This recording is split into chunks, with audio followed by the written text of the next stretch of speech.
Government ने हटा दिया है किसी भी टाइप का मिनिमम बैलेंस, जो कि हम रिजर्व बैलेंस भी उसको कहते थे। Hello guys, welcome back to your own channel all about Fastic. तो आज की इस वीडियो में हम बात करेंगे कि गवर्नमेंट की साइड से एक नया रूल आया है कि अब से आपको कोई भी मिनिमम बैलेंस मेंटेन करने की जरूरत नहीं पड़ेगी। मींस पूरी तरीके से गवर्नमेंट इसको हटा रही है। जो भी आपका रिजर्व बैलेंस होता था या मिनिमम बैलेंस को कह लीजिए, तो वो गवर्नमेंट अब वहां से हटा रही है, क्योंकि इससे बहुत सारे इश्यूज आ रहे थे। कस्टमर को काफ़ी ज़्यादा टाइम लग रहा था लोगों को। फॉर एग्जांपल मान लीजिए किसी का लो बैलेंस में टैग चले आता है, या फिर उसने रिचार्ज नहीं किया, वो रिचार्ज करते हैं उसी time on the spot recharge करने पे वो फ्लोट नहीं होता है और आपका टैग वहाँ पे लो बैलेंस में या फिर आपको ब्लैकलिस्ट शो करता है।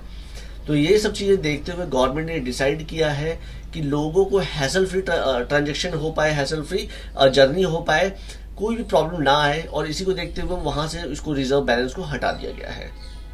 तो इसके अलावा और क्या बोलते हैं, आपको इसमें किस तरीके से ट्रांजेक्शन करने में बहुत ही ज़्यादा ईजी होगा, क्योंकि इसमें गवर्नमेंट रिजर्व बैलेंस तो हटा रही है और साथ में जो आपका सिक्योरिटी डिपॉजिट है। फॉर एग्जांपल मान लीजिए अगर आप ट्रैवल करने कहीं भी जाते हैं और आपके बैलेंस नहीं होता है अकाउंट में, ठीक है, तो वो उस टाइम तो आप ट्रैवल कर लीजिए, वहां पे आपका ट्रांजेक्शन हो जाएगा।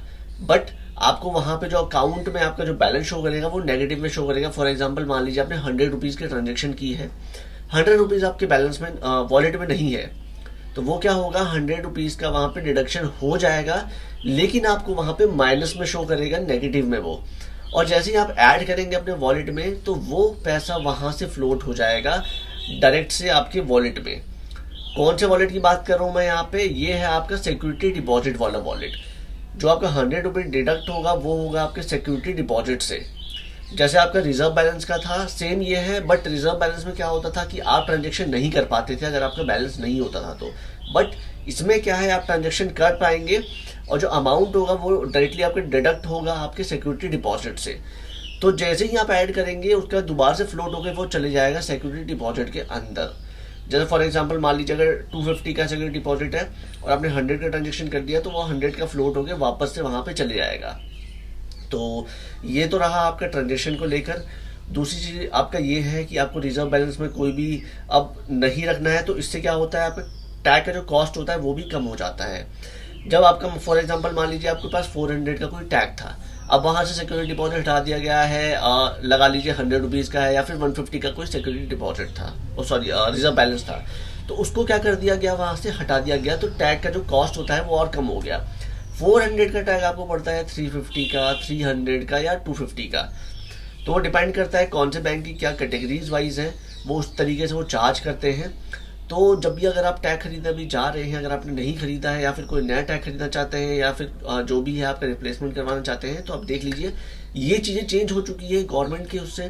तो आपको बहुत ज़्यादा इसमें नुकसान तो नहीं कहेंगे, ना प्रॉफिट कहेंगे, इसमें फ़ायदा ही है आपका, क्योंकि इसमें टैग का कॉस्ट भी कम हो रहा है और साथ ही साथ आपको इसमें लाइन में लगने की नहीं कोई भी ज़रूरत पड़ेगी। क्योंकि लोगों को क्या होता था, पीछे लाइन गाड़ियाँ आ रही है, वो टैग को रीड नहीं कर रहा है, बार बार वो स्कैन कर रहा है, बट स्कैन भी नहीं हो पाता।